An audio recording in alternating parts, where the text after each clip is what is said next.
Hello friends, cake ഉണ്ടാക്കാൻ പഠിക്കുന്നവർക്ക് കാണാൻ പറ്റുന്ന ക്ലാസ്സാണിത്, പാർട്ട് 1. നമുക്കറിയാം, നമ്മുടെ കേക്ക് എന്ന് പറയുന്നത് നമ്മുടെ മെഷർമെൻറ്റ്സ് എല്ലാം പെർഫെക്റ്റ് ആയിരിക്കണം. എന്നാലാണ് അതിൻ്റെ ബെസ്റ്റ് റിസൾട്ട് നമ്മുടെ റെസിപ്പിയിൽ നമുക്ക് കാണാനായിട്ട് പറ്റുള്ളൂ. അതിന് നമുക്ക് കപ്പ് വൈസും എടുക്കാം, ഗ്രാം വൈസും എടുക്കാം.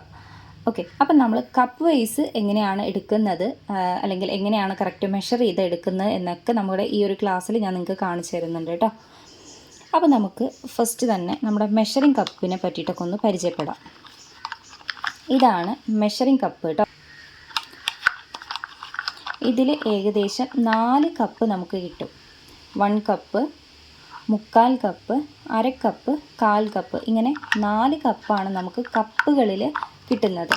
അതായത് ഇതാണ് ഏറ്റവും വലിയ കപ്പ്. ഞാൻ 1 കപ്പ് എടുക്കാൻ നിങ്ങളോട് പറയുമ്പോൾ, അല്ലെങ്കിൽ 1 കപ്പ് എന്നൊക്കെ നമ്മൾ മെഷർമെൻറ്റ് കാണുമ്പോൾ ഇതാണ് എടുക്കേണ്ടത് കേട്ടോ. 1 കപ്പ്, അതുപോലെ ഇതാണ് 1/4 കപ്പ്, 2/3 1/4 കപ്പ്, അതുപോലെ 1/2 കപ്പ് 1/2 1/2 കപ്പ് ഇതാണ്, അതുപോലെ 1/4 കപ്പ് 1/4 കണ്ടല്ലോ. അതായത് നമ്മുടെ ജസ്റ്റ് കാണിച്ചു തരാം. ഇതാണ് സ്പൂൺസ് കേട്ടോ.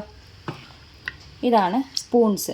ഇതാണ് 1/4 ടീസ്പൂൺ 1/4 1/4 ടീസ്പൂൺ, അതുപോലെ ഇതാണ് 1/2 ടീസ്പൂൺ 1/2 1/2 ടീസ്പൂൺ, അതുപോലെ 1 ടീസ്പൂൺ, അതുപോലെ 1 ടേബിൾ സ്പൂൺ. ഈ ടേബിൾ സ്പൂണിൽ 16 ടേബിൾ സ്പൂണാണ് നമുക്ക് ഒരു കപ്പായിട്ട് എടുക്കുന്നത്. ഇതാണ് ടേബിൾ സ്പൂൺ. ഇതിങ്ങനെ നിങ്ങൾക്ക് നോട്ട് ചെയ്തിട്ടുണ്ടാവും. അതായത് 240 ml ആണ് കേട്ടോ. 240 ml 1 കപ്പ്. ഇതിൽ തന്നെ 3 സൈസസ് മാർക്ക് ചെയ്തിട്ടുണ്ട്: 1/4 കപ്പ്, 1/2 കപ്പ്, 1 കപ്പ്, ഈ ഒരു രീതിയിൽ. ഇതിന് 16 ടേബിൾ സ്പൂൺ ആണ് ഒരു കപ്പ് എന്ന് പറയുന്നത്. അപ്പോൾ നിങ്ങൾ ആ ഒരു രീതിയിൽ മെഷർ ചെയ്ത് നിങ്ങൾക്ക് എടുക്കാം. കണ്ടല്ലോ. അപ്പോൾ ഇതൊക്കെയാണ് മെഷറിംഗ് കപ്സും അതുപോലെ സ്പൂൺസും നമ്മുടെ മെഷറിംഗ് കപ്പിൽ വരുന്നത്, മെഷർമെൻറ്റ് ഐറ്റംസിൽ വരുന്നത്. മെഷറിംഗ് കപ്പ്, മെഷറിംഗ് സ്പൂൺസ് കേട്ടോ. പിന്നെ ഇതാണ് നമ്മുടെ ഓയിൽ ബ്രഷ്. നമ്മുടെ മോൾഡിൽ നമുക്ക് ഓയിലൊക്കെ ബ്രഷ് ചെയ്യാനായിട്ട് യൂസ് ചെയ്യുന്നത്, നിങ്ങൾക്കൊക്കെ അറിയാം, നമ്മുടെ വീടുകളിലൊക്കെ യൂസ് ചെയ്യുന്നതാണ്. നമ്മുടെ ഓയിൽ ബ്രഷാണ് കേട്ടോ ഇത്. നമ്മൾ ഓയിൽ ബ്രഷ് ചെയ്തിട്ടാണ് ഇതിൽ ബട്ടർ പേപ്പർ ലൈൻ ചെയ്യുന്നത്. അപ്പോൾ ഇതാണ് നമ്മുടെ ഓയിൽ ബ്രഷായിട്ട് വരുന്നത്. അതുപോലെ ഇത് ബലൂൺ വിസ്ക്, നമുക്കൊക്കെ അറിയാം അല്ലേ, ബലൂൺ വിസ്ക്. അതായത് ഓവറായിട്ട് നമുക്ക് മിക്സ് ചെയ്യാതെ, നമ്മുടെ ബീറ്റർ ഒന്നും യൂസ് ചെയ്യാതെ നമുക്ക് കട്ട് ആൻഡ് ഫോൾഡ് മെത്തേഡിൽ മിക്സ് ചെയ്തെടുക്കാൻ നല്ല യൂസ്ഫുള്ളാണ് കേട്ടോ നമ്മുടെ ബലൂൺ വിസ്ക്. അതുപോലെ ഇതാണ് നമ്മുടെ സ്പാറ്റുല. അതായത് നമ്മൾ കട്ട് ആൻഡ് ഫോൾഡ് മെത്തേഡിൽ തന്നെ ഇതൊക്കെ ഒന്ന് സിലിക്കൺ ആണ് കേട്ടോ. സിലിക്കൺ ആണ്. കംപ്ലീറ്റ് ആയിട്ട് നമ്മുടെ പാത്രത്തിൽ നിന്ന് ബാറ്ററൊക്കെ നമുക്ക് കോരിയെടുക്കാനും മിക്സ് ചെയ്യാനൊക്കെ നല്ല യൂസ്ഫുള്ളാണ് നമ്മുടെ സ്പാറ്റുല. പിന്നെ ഇത് നമ്മുടെ ബീറ്ററിൻ്റെ ബ്ലേഡാണ് കേട്ടോ. അപ്പോൾ നമുക്ക് ബീറ്റർ തന്നെ ഒന്ന് പരിചയപ്പെടാം. സ്പാനിയോ എന്ന് പറയുന്ന ബ്രാൻഡിൻ്റെയാണ് എൻ്റെ ബീറ്റർ.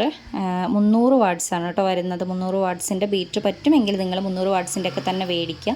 കാരണം നല്ല സ്പീഡാണ് കേട്ടോ നമ്മുടെ ഈ ഒരു ബീറ്ററിന് വരുന്നത്. നമ്മുടെ ബീറ്ററിൻ്റെ വാട്ട്സ് അനുസരിച്ചാണ് നമ്മുടെ കേക്കിൻ്റെ ബാറ്ററും, അതിനനുസരിച്ച് നമുക്ക് എത്രത്തോളം ക്വാണ്ടിറ്റി കിട്ടുന്നു എന്ന് തീരുമാനിക്കാനായിട്ട്. അപ്പോൾ എൻ്റെ ബീറ്ററിൽ ഏകദേശം 5 സ്പീഡ് ഉണ്ട് കേട്ടോ. 5-6 സ്പീഡ് ഉണ്ട്. കണ്ടല്ലോ. അപ്പോൾ ഇത്രയും സ്പീഡ് ഉണ്ട്. അതുപോലെ full on power, full speed. അതുപോലെ നമ്മുടെ ബ്ലേഡ് താഴോട്ട് വീഴുന്ന ആ ഒരു സ്വിച്ചും ഇതിലുണ്ട്. ഞാൻ നിങ്ങൾക്ക് ജസ്റ്റ് ഒന്ന് ഫിറ്റിങ്സ് കാണിച്ചു തരാം. ഇതുപോലെ ഇതിലോട്ടിട്ട് കൊടുക്കുക. ജസ്റ്റ് ഒന്ന് പ്രസ് ചെയ്ത് കൊടുക്കുക. കണ്ടല്ലോ. ഇതാണ് നമ്മുടെ ഹാൻഡ് ബീറ്റർ വരുന്നത് കേട്ടോ. കണ്ടല്ലോ.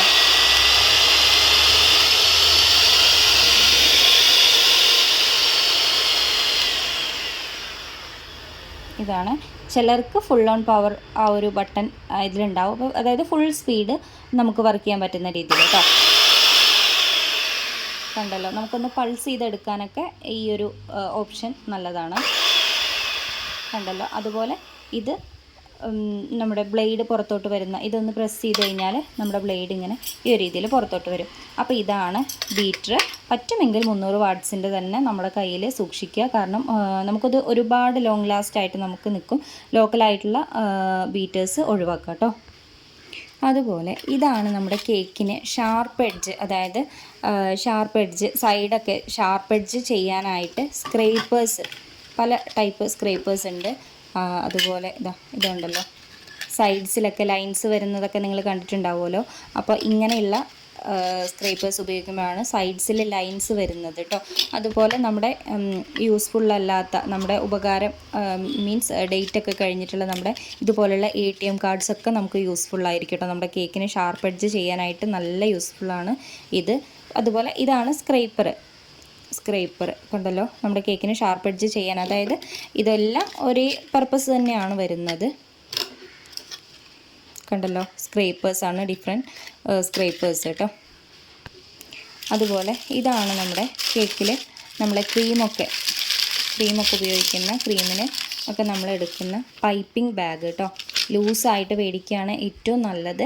സിലിക്കണിൻ്റെയൊക്കെ നമുക്ക് ഒഴിവാക്കാം. കാരണം നമ്മുടെ വിപ്പിംഗ് ക്രീം എന്ന് പറയുന്നത് നമുക്കറിയാം അതൊരു ഡയറി പ്രൊഡക്റ്റാണ്. അപ്പോൾ പെട്ടെന്ന് അഴുക്ക് വരാനും ഫുഡ് ഇൻഫെക്ഷൻ ആവാനൊക്കെ ചാൻസ് ഉണ്ട്. അപ്പോൾ ഇതുപോലെയുള്ള ലൂസായിട്ടുള്ള പൈപ്പിംഗ് ബാഗ് തന്നെ നമുക്ക് ഇതുപോലെ ഇങ്ങനെ മേടിക്കാനായിട്ട് കിട്ടും. ഏകദേശം 100ഓളം പൈപ്പിംഗ് ബാഗ്സ് ഒരു കവറിൽ തന്നെ ഉണ്ടാവാറുണ്ട്. വലിയ റേറ്റ് ഒന്നുമില്ല കേട്ടോ. അപ്പോൾ ഇങ്ങനെ പറ്റുമെങ്കിൽ ഇത് തന്നെ മേടിക്കുക. ഇതിലാണ് നമ്മൾ നോസിലിടുന്നത് കേട്ടോ. അതുപോലെ